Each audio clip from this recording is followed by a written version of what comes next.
I hun kal to chu I thak ta nam thei lo ma se mo hoi ka hilang che thil mak deuh mai chu mo I su hin I hun kal to thleng in a thak ta nam thei sin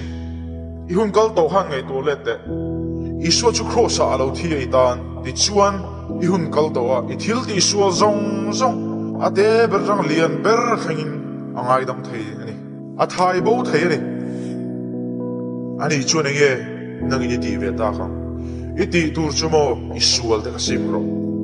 I thil ti thalo te ka ti to su enge sual te sim chu sual sim na na ken tel chu mo I malam huna engang po thil ti sual thin ka ti sual to lo tura in huam na hi akeng tel tla sin ti sual du to lo tak tak na hi akeng tel tak tak ani chung ti thei tur chuan tu na khan nang ma du na le sak na thil ti thei na kha om lo ni mai the tu nai thil ti sual thren khat te kha ti to lo turin chak nai nei lo ni mai the inu pui po kha ka mangai to lo I ti ni mai the inu na thil thak thel ngai ni ti hriat nge po thak thleng thei to lo hil khopi ni po ni mai the ma se mo I suan hena in pek lu chuan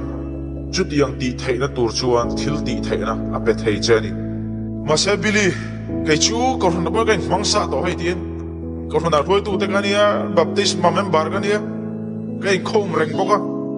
mà sẽ tu này suy rằng rong muốn nó lệ sim nó thế sim nó thế cái này lâu ra ra tí bộ này mấy thế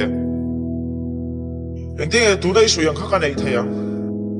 ý số chuan cái hi công cái này à thì chú vang cái này số này là rong câu rồi chắc là lệ thiếu tí thế nó thar muôn nát để lim nát để đam chăn thengin a vai na pedon cheni ko vela mi fing song te hian mo du than na kan nei te hi ai nang fek heng ko vela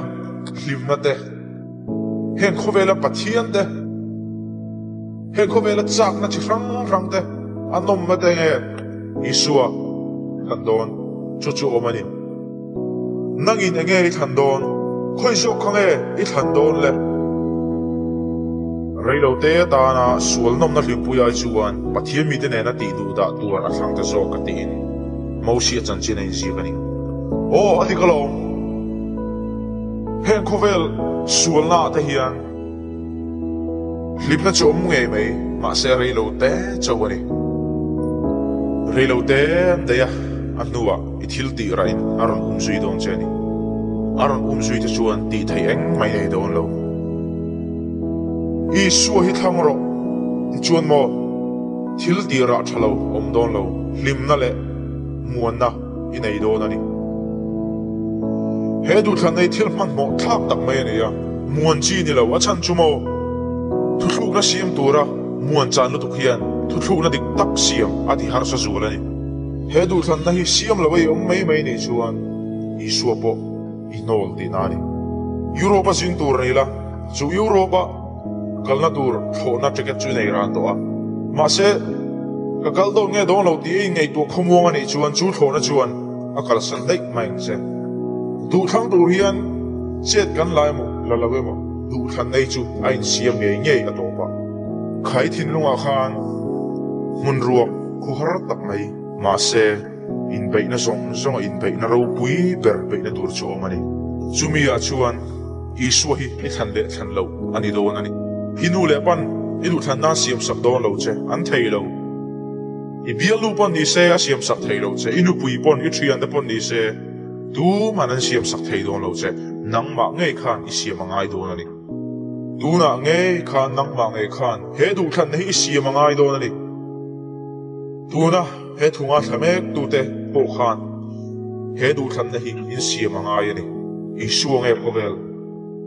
he du than te hian tu na tanga kumza lom pura I om na tur a fil don ani tu na hian I suwa I nei lawa I chiang lawem bian thar na nun tak tak I nei lo I chiang lawem van ram I kai lo tura ka chiang mi lo I tiem tu na hian ron ti chiang ta che tu na he thui ngai thak mek po hi ti pal thil thuam mo te reng su tu na he thui ngai thak hian tum anai ani achan chumo tu nei ngai thak hun mek Isu thang tura du than nok rem chang dan isuan abu chei sak cheni zo I thin lunga khan isu chu lo dong ro le lo hon sak ro le thin lung kha isu chuan thiala soya min khovel zong he nei sala anun na chan le si sala inge tan lo na ma nuna khan han ngai tu de nang ngai po khan khovel a thiam na le fin na zong te ho sak na zong te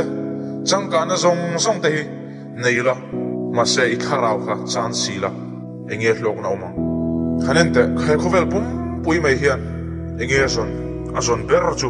hlimna le lom na hian zonga rui thei thila te sexa te en no ma te an zong salutu ma sen hu tak thei silo kim lo om thrin ni anu na hian rei lo te an hlimna chuan akal sat le a do ba lungai na an hu le thrin kan nuam ti dan angin ga han oma chatuna dei donam khan ti ma se rei lo te chau dei si Solomon khan ngai tu te khovel mi khing piang to Solomon ang rem renga poi salama le ho sak na lama de ani aya ho sa luk thei an lom lo an ti a ho sa me maya adu pia nga nei theya nu pui po sa sari ane ya mai ringot po tam taka nei ni athil du to phat chu a mai lo ma se Solomon khan ti na soi tat mai ni chu ti ang ko mi ho sa eng kim mai nei thei hial khopa ho sa ni si khat hian a soya ni tuwa thilom re ring ti eng ma lo mai lo ni avadik em hey ngai tu te Solomon po khan khovela thil mi ho sa tana nei song chu nei fa ka du pia ma nei thei ma se kim lo ma ni anuna khan anun churil tak mai khan kim lo po ruak o ma ni a hlimna kim thei chu mi mal taka isu ne na in lei chin na sual la hi na khikang do hi ni khovela mi zong thian kan fei vek bible chuan thil ti solo pakhat ma kanom lo tin soi enge kan ti theyang le cross hiron pan ro isu ne na ron kalla ti chuan ni chuan isu zong lo ngai dam chega atleng fai chega nun thara pe chega ril ru thara pe chega ti chuan mi thara yo chuak do ani